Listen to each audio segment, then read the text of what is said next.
Well, you must be flipping my flapjacks. Look at that stock market today. Dow Jones Industrial Average down 962 points here today. S&P 500 down 4.15%. And that's not the worst of the bunch, okay? The worst index of the bunch is the Nasdaq. Look at the Nasdaq down 5.61%, down 675 points as I've taken this screenshot right now.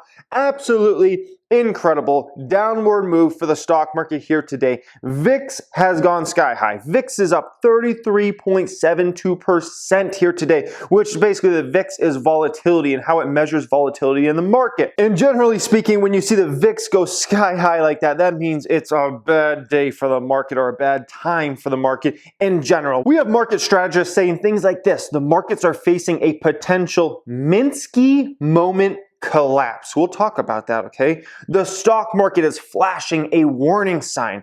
Look at this, guys. The hot stocks. This is like the third day in a row, right? I think all these stocks are down. The hot stocks, right? Zoom, Tesla, Slack, Apple, Shopify, all these stocks have been very, very hot, with obviously kind of Tesla and Zoom being the poster childs of this hot market we've been in. And these stocks that just seem to roar higher, and every time people think, oh, it's going to finally go down, it's been going up and up and up, right? But here we are. This is what, 3 straight days these type of stocks have fallen. And look at the moves down here today. Tesla down 9.6%. Zoomy down 10% here today. Apple, look at Apple, down 8%. It's not very often you see Apple stock down nearly 8%, but it's down 8% here today. Big tech across the board, down. Obviously, we just spoke about Apple, right? The FB's down, Microsoft's down. Look at how the FB's down less than everything else, though. Microsoft down 6.6% here today. Amazing's on down 5.6%. Google down 5.75%. Big tech just getting absolutely destroyed. You have some guy out there talking about a stock market bubble when he put out this video like 18 hours ago, and it's the 6th worst out of his last 10 videos. How is that possible? I mean, man, I guess no one got to see that one. Oh well. And then lastly, just to fry everybody's brain on this horrible day for the market, horrible day for so many stocks, we have Royal Caribbean, Norwegian Cruise Line, and Carnival Cruise Line all up today, okay? Just to fry everybody's brain a little bit more if everybody wasn't confused enough about this whole situation. Absolutely unbelievable, okay? What is going on in the market, okay? What are people saying? Will this downtrend continue? What we're obviously seeing today and what we've seen in some of these hot stocks the past several days, right? And what's my opinion on it? Do I like what's going on? Do I not like what's going on? I'm going to share my full opinion as well, okay? So I hope you guys enjoyed today's video. As always, if you don't mind, smash the thumbs up button. That helps other people see the videos. And, you know, yesterday I come out with that video, is the stock market a bubble? The stock market crash coming? Hardly anybody ends up watching that. I'm like, what the heck's going on, man? That's a video I feel like should have gotten a lot more views. Let's just put it that way, okay? So thank you. I appreciate all you guys that help out the YouTube channel, okay?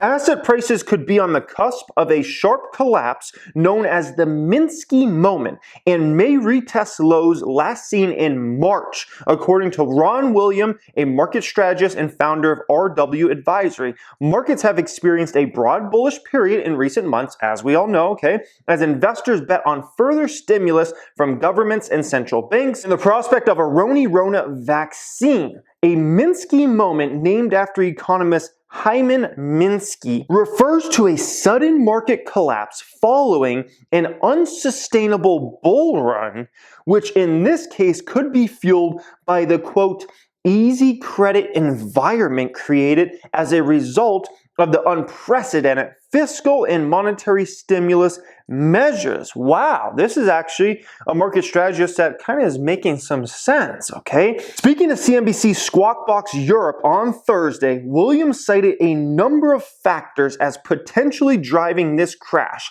the first of which was the narrow nature of the recent market gains, which much of the positive price action in the US is driven by tech giants, right? We've talked about this. This is an ongoing story of the tech street. Wall Street and Main Street all diverging, he said. If we look at the equal weighted index of the S&P 500, it has barely broken above its June peak and has actually been flattening ever since. So we can see the fantastic divergence, as I call it. ETF, exchange traded funds, flows on the S&P 500 is at a new record low. And if we take a look at the VIX, a real-time index of market volatility expectations, that has also been interestingly atypical spike up as markets go up, suggesting potential hedging for downside risk, he said. And I've even thought about hedging some positions a bit. And I've actually thought about buying put options very recently. As recent as a few days ago, I was even thinking about buying some put options on Tesla stock just to hedge my position. I ended up not doing it, but dang, I should have, because I would already be on those put options. I would easily be up 100+% right now in a matter of like just the past 3 days. Like absolutely crazy, okay? The Minsky moment stated by William could see assets fall by 20 to 30% or more. Okay, now we're talking some pretty big numbers, 20 to 30% or more, he said, causing the current V-shaped recovery to lead to a rolling W retest of the March crash lows. The S&P 500 obviously fell in March to 2,200, and recently it was like, what, 3,600 very recently. But even more troubling than that is, why are some people starting to do this with their facial hair? Why are some people starting to shave half of it off and keep the other half? I've seen a few people do this now. Like, what is this? Is this some type of like new like quarantine Rona situation going on? Like, I don't get that. That's really troubling to me, okay? But anyways, in yesterday's video on financial education 2 that no one saw, okay? Basically, I showed a ton of charts out there that showed a lot of different things, okay? And what were these things? It showed that most growth stocks are a ripoff right now. Just flat out a ripoff. It showed that most big tech stocks are ripoffs right now, okay? It showed that most large caps are ripoffs right now. It did show that there are some opportunities in the stock market actually right now when it comes to value stocks and dividend stocks. But the problem is, those type of stocks aren't what a lot of investors have been, let's say, fancy to lately. Everybody wants those super high growth companies and big tech. That's where everybody wants to be. And those companies have gotten so overextended and so unbelievably overvalued. A lot of those stocks, we don't know if they'll ever be able to justify the valuations they have now, okay? And if they do, it's going to take a lot of these companies 5 years plus to justify valuations that a lot of those stocks have on them. They're just, let's just be honest, they're ripoffs. We saw it in the charts yesterday in that video. And I even had to call out one of my own stocks, which hurts me to do, okay? Tesla Maesla. I even had to call that out a couple days ago, okay? 2 days, 21 hours ago, I put a video out on Financial Education 2, and I said the uptrend is about to end in Tesla stock. And actually, I didn't know it was going to be that actual day. That was literally the top for Tesla stock, and ever since then, it's been down, down, and down. And I hate making short-term stock price predictions like that. I really do. It's very few and far between that I make short-term stock price predictions, but at the flat out, Tesla stock, the way it was going up was completely unsustainable. Where that market cap was going day after day after day was ridiculous. And as somebody that's a shareholder of the company and is, speaks on the valuation of Tesla all the time, I can just tell you guys, it was starting to get into a position where it was pricing in well over 5 years of growth. I mean, we're talking maybe even 7 years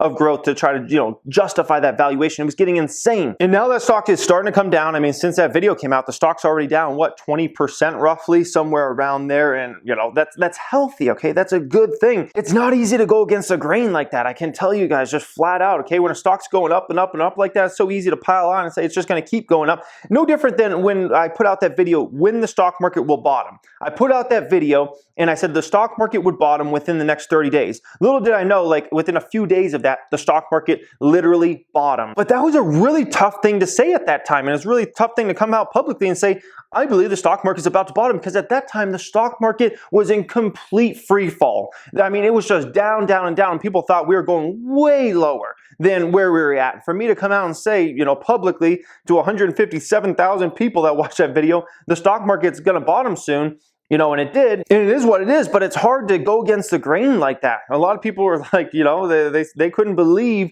that ended up happening, and it's not fun for me to come out against the markets or for me to come out against my own stock like a Tesla stock, but sometimes I have to do it regardless if I have $300,000 in that stock or not. I gotta call it the way I see it, and the flat out honest truth was Tesla stock was completely unsustainable, and that ridiculous uptrend couldn't continue forever. Otherwise, it was gonna cause ridiculous problems. Let's just put it that way, okay? And so when you look at the markets on a day like today, just getting absolutely trashed, we need this, guys. Let me be just flat out. We need this in the worst way. when it comes to those hot stocks all going down, we need this, okay? We absolutely need this. The stock market is like me, okay? The stock market is like me. Let me explain this, okay?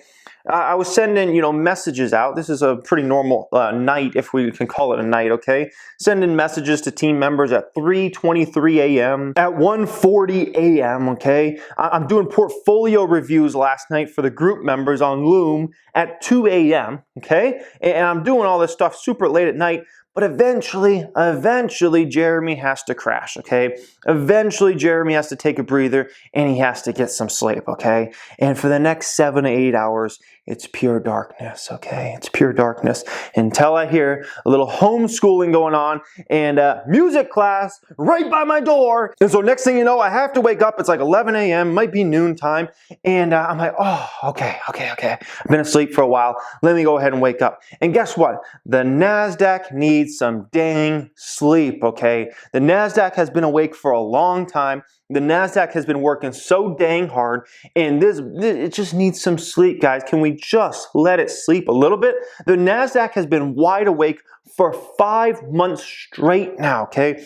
5 months straight. It seems like almost every day the Nasdaq is wide awake, going up, going up, going up. And I mean, that's how you've gotten the Nasdaq to go from, what did it bottom at, 6,600, something like that, to, what was it, yesterday? It was trading over 12,000, almost a double up in 5 months. I mean, by any metric, that's ridiculous, right? I mean, even the Nasdaq, which should always outperform, what should you get in the Nasdaq per year? Maybe 10, 12%? I mean, almost a double up in 5 months? Okay, yeah, then the Nasdaq probably needs some sleep. And you know what else needs some sleep? Tesla stock, okay? Tesla stock needs some sleep. I mean, that stock, on a split adjusted basis, went from $68 to, it was trading at almost $500 in a matter of what, 5-6 months? Less than 6 months it went like that. Tesla stock, it needs some sleep. This is healthy, okay? I mean, that's completely unsustainable. This is completely unsustainable. It needs some sleep. Let the stock sleep for a bit. Let it get recharged and re-energized, okay? That's not healthy, okay? Let me just put it that way. Zoom stock went from $120 to $470 in a 6-month span. Let's let Zoom stock get some dang sleep, okay? Let's let it take a little breather and rest. This is normal. We need this. No different than my Teslas need to get charged up once in a while, right? They can't just drive all the time, because if you drive it all the time and you never charge it, guess what happens? The car's not going to go anymore, okay? It's going to stop. It's going to shut down. Bada boom, bada bang, you're done. You need to get towed, or you need to have like a Tesla charger come, a truck come charge your car up. And so those vehicles need to be recharged sometimes. They need to take a break. They need to take a breather. And we need this, guys. We need this. I want to tell you what I don't want to see, okay? I'll tell you exactly what we don't want right now, okay? The last thing we want is this dip, this huge dip in the Nasdaq today of, 5% or so, to basically have happened. And then we just start going straight up in a straight line again. Next thing you know, we're at Nasdaq 13,000, 14,000, 15,000, 16,000, boom, boom, boom, over the next several months. That would be worst case scenario. Let me be very clear with that. It would be much better if we saw a 10, 20, even a 30% correction in the Nasdaq, rather than that Nasdaq just keeps flying up and the valuations keep going sky high like they have been doing. That, let me be very clear, that would create a bubble like we had in 1999 and 2000 in the dot-com bubble. That would create that sort of bubble in the market. And you don't ever want that, guys. That will create, a decade of a blah market. And last thing you want to be, who wants to be in a stock market where for a decade is blah? It doesn't do much. And if you look at the Nasdaq, it was actually well over a decade. It didn't do anything. No one wants to see that sort of situation, right? No one wants to see that. This is why we need this, guys, okay? This is why we need this in the worst way. No one wants to see that. I mean, the good thing is, if you're an individual stock picker, even in a down market or a market that's not doing much, you can still pick some good stocks that will likely outperform. But for the most part, gains will be minimal. I mean, if the stock market doesn't do anything or downtrends for a decade because you went so sky high with valuations, I'm just going to tell you guys, it's going to be a lot harder to get gains than if you're in a good market overall for a decade, okay? We also, another big thing is we also need decent buying opportunities in growth stocks and big tech stocks and large caps. And I can tell you, we haven't, very recently, we haven't gotten those type of opportunities. I mean, the valuations on growth stocks, especially any of the popular ones, They're ridiculous. They're preposterous, okay? Big tech, same exact thing, okay? Big tech, great companies. Apple, Microsoft, Amazon, the FB, Google McDougal. These are great companies. They'll continue to grow in the future, but the fact is the valuations a lot of those companies have gone to are just ridiculous. I mean, they don't usually trade like that, and they shouldn't be trading like that, but they are trading like that. And in yesterday's video on Financial Education 2, the stock market bubble video, we went into all this. I showed you guys the charts across the board. It's just crazy, okay? What does scare me, let me be honest, what's scaring me really bad right now is the fact that, this was reported back in late June, right? That there was about $5 trillion parked in money market accounts, okay? This scares me. Let me tell you why, essentially, okay? Some of these individuals have seen the market go up and up and up and up, right? And some of them, I feel like, on any dip, they're going to be a buyer regardless, and they're going to try to plow money in the market because they're just desperate, okay? They're just desperate. They're just on the ground. They're like, oh, my money's being devalued every day. I got to get in the market. And I feel like there's a lot of individuals out there, funds, different things like that, that they will buy any dip on this market, anything. The market can go down 0.5%, and they're like, oh my gosh, I got to plow my money in the market right now because, oh my gosh, the stocks have just been going up like crazy. I can't miss out on this again. And so they will buy any dip. And that really scares me because that desperate trillions of dollars can come pouring in the market and put these valuations up to even more sky high levels. Like we looked at, man. The valuations on big tech, the valuations on growth stocks, the valuations on large caps, Russell 2000 growth stocks, they're sky high, man. And we're talking forward Ps. We're not talking about looking in the past. We're talking about forward Ps on these companies are ridiculous. And if desperate trillions of dollars come pouring in, the market's just going to go up and up and up and up, and that's not healthy. Guys, let's let this baby get some sleep, okay? This baby needs some sleep. I'm telling you, if we don't let this puppy get a little sleep, it's going to end really bad, and really bad for a long time, okay? Not like a few days, not like a few months. I'm talking years, okay? Let this baby get some dang sleep. And the number one frustration I get from people in my private group that I always hear, it's like basically over the past several months, they'll buy a stock and right away it goes up 5, 10, 15, 20%. They can't even get positions built. I feel the same way. It's really hard for me to get positions built because as soon as I get a position built, boom, boom, boom, it's up, it's up, it's up. And it's like usually when you buy into a stock, and the way I kind of teach it, this is like the healthy way of doing it because usually the Nasdaq doesn't double every 5 months. That's just very unnatural. But the way to buy stocks is you buy a little chunk, then you buy a little more, then you buy a little more, and you build out a position over 1 month, 3 months, 6 months. Sometimes you can build out a position over a year or two span and continue to buy. And if it dips, you're able to get better opportunities in that stock. But the fact is, so many people have been trying to build positions, and as soon as they start building it, it's up and up, up and away. That's so ridiculous, and that's so unnatural. It causes so much frustration from investors. It causes, frustration for me to see, oh, I just bought this stock and it's already up 10%, 20%. It's like, what the heck, man? And also think about it from people that are on the sideline. They look at this and they're like, yeah, I don't think I want to get involved with that market right now because everything's just going up like crazy, okay? So let's just bury the Nasdaq for a little bit, okay? Let's bury the Nasdaq. Let's let the Nasdaq rest in peace for a minute, okay? And don't worry, just like the Undertaker, the Nasdaq will wake up out of its grave, okay? It will come popping out. Don't worry about that, okay? Trust me, the Nasdaq always comes popping back. But let's just let it sleep for a while. I don't want to have to be Paul Bearer and be, shocked and surprised because the Nasdaq comes popping back and all of a sudden it's at 13, 14, 15, 16,000. That's the last thing I want to do. The Nasdaq will come back to life. The hot stocks will come back to life, but let's just please let them sleep for a bit. Let's let them get their energy back, okay? That's all I got to say about that. So anyways, hope you guys enjoyed today's video. As always, if you don't mind, smash a thumbs up. Helps out the YouTube channel in a massive way. And let me know if the stocks continue to downtrend. Let me know what stocks you're thinking about buying. I would love to hear from you guys in that comment section as always. Also, if you want to know how to create a low risk, high reward stock market portfolio from scratch, I created a video for you. It's down, linked in the description along with some other resources. So definitely check out the description if you have a moment. Help you out big time. Thank you for watching and have a great day.